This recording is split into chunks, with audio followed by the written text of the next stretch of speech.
เปียกกันซีนเปื่อยเปียกซีนหัวเปื่อยนี่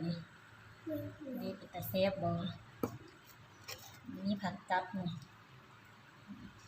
ผักกับสวนเขาเองปลูกเองผักธรรมชาติ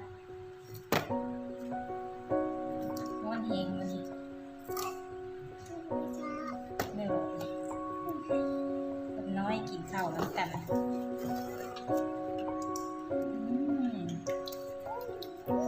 แป๊บนึงคนน้อยมันน้อยกินข้าวน้ำกันก็เปลี่ยนก่อน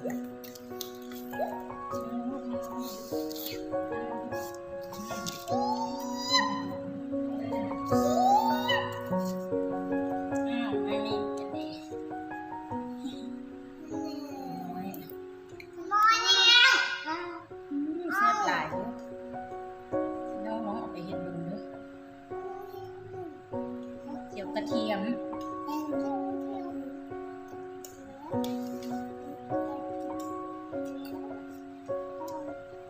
เดี๋ยวกระเทียมแล้วเอามาเพชรใส่แล้วเอาเขียบหมูใส่เขียบมันนี่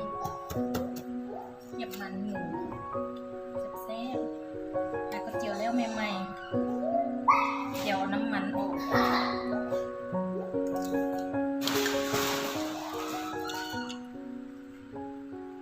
ซื้อหนังหมูมาโลนึง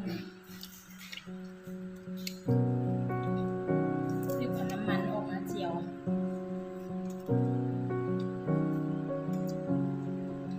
ไปใส่กัน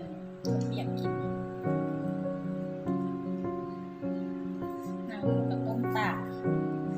แห้งไปเห็ดเขียบหมูกินกับตำบักหุ่ง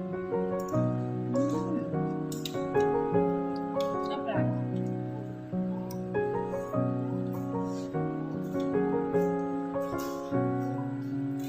นี่ผู้เผ็ดเลยน้ำหน้าแดงแล้วเซฟจะไม่ได้เผ็ด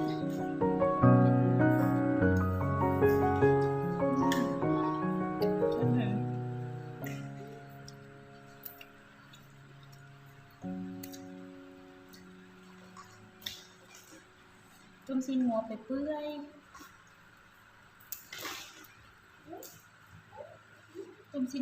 ่อยน้ำนัวแห้งนัวซีนเปื่อยแซ่บสุด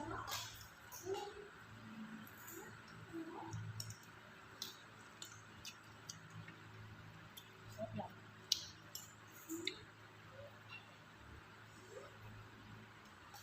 เทียบมีกรอบดีบ่มันเลยเจียวเอาน้ำมันออกเลย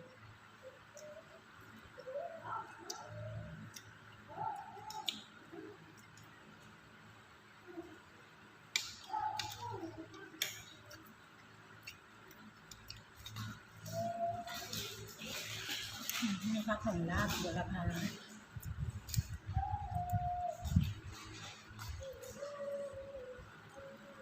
พวกมีสวนข้างเฮือน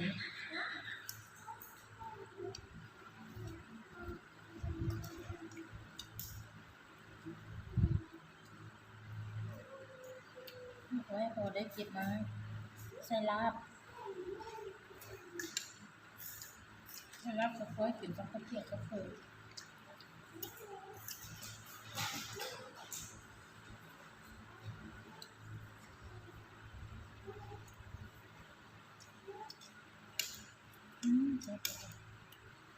จับได้ตรงนี้พี่น้อง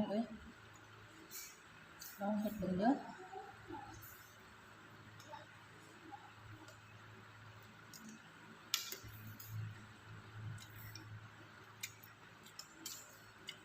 เปรี้ยวเผ็ดเผ็ดหมู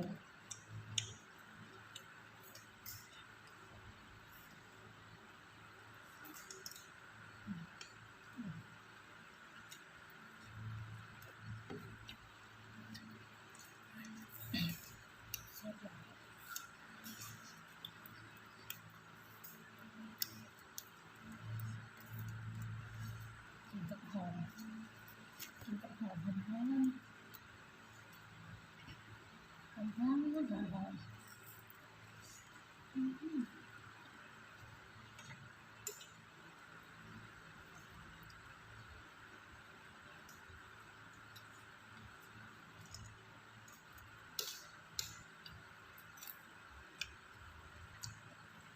นี่เกี่ยวเก็บใส่ตู้เย็นไว้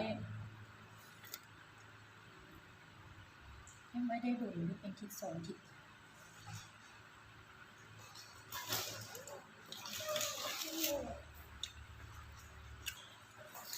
ใครที่มากินข้าวเปียกกินเฟอลองเฮ็ดสูตรนี้เบิ่งเนาะ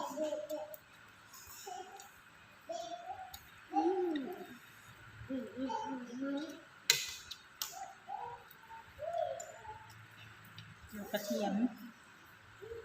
แล้วเอาเฮ็ดผงลงเดี๋ยวกระเทียมใส่กับเทียบหมูก่อน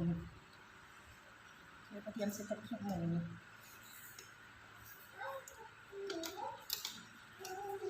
แล้วเอาเฮ็ดผงลงใส่กล่องเก็บเข้าตู้เย็นไว้กินได้อาทิตย์1 2 อาทิตย์เฮ็ดเทื่อละน้อย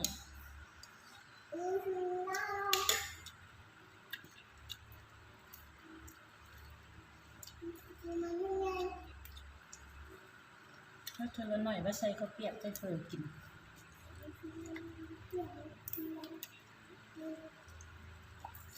สูตรง่ายๆ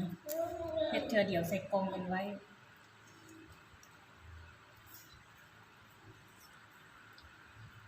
แซ่บสูตรนี่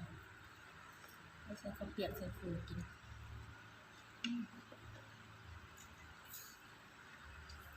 สำหรับคนที่มากินเส้นข้าวเปียกเส้นเฟอ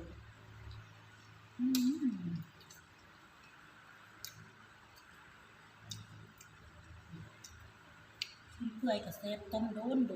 เปื่อยเลยไม่แค่เปื่อยว่า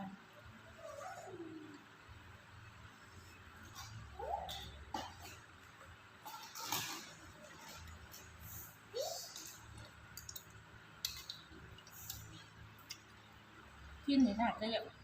ต้มให้เปื่อยไว้นะครับต้องหมักไว้ก่อน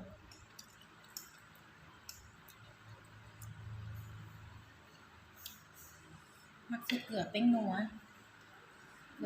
ซีอิ๊วเอาเข้าตู้เย็นไว้หมักไว้2-3 ชั่วโมงขึ้นเมื่อแล้วจึงเอามาต้มเปื่อยอ่อนดีแล้วก็แซ่บ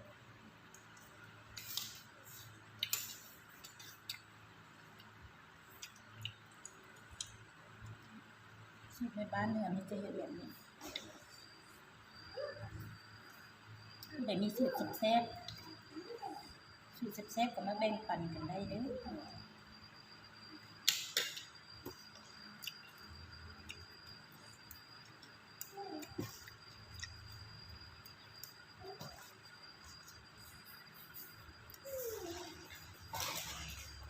เผ็ดเลย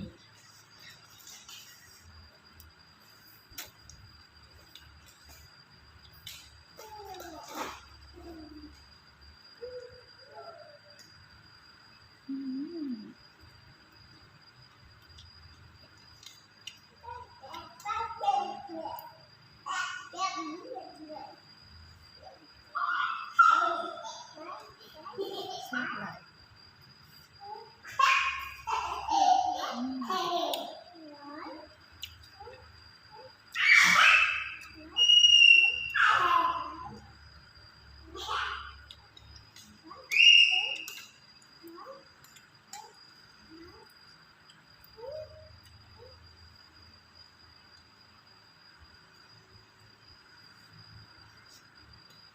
อันนี้คือสูตรแบบง่ายๆ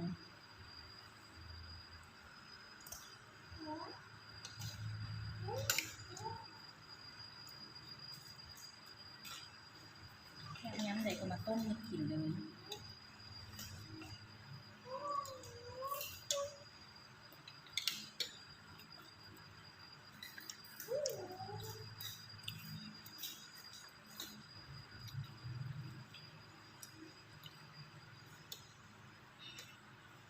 เมื่อวานนี้กระทาสีเหือนนี่สีเหือนหากระทาเลี้ยวใหม่ๆ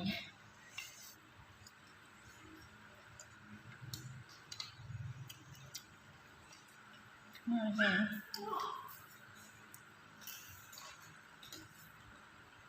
ทาเลี้ยวเมื่อวานนี้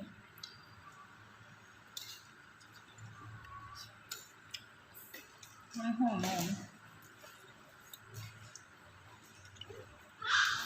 เขาแล้วก็สิบทาโตอีก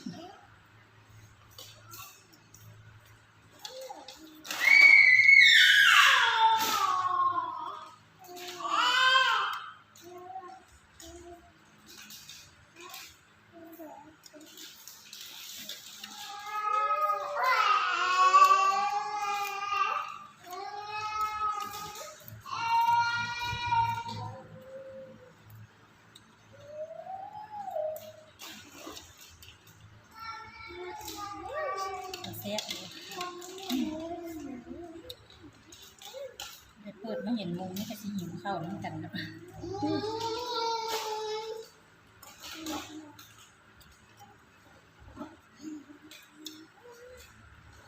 หัวว่าแซ่บแค่สิ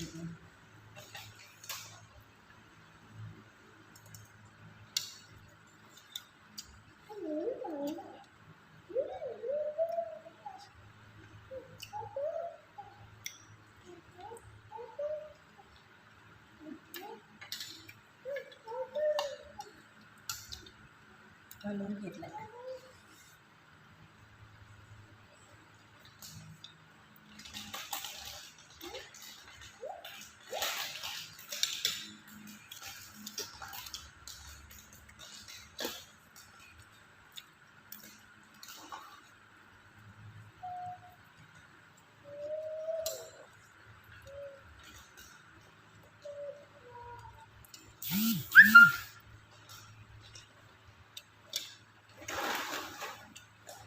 สำนั้นแหละพี่น้อง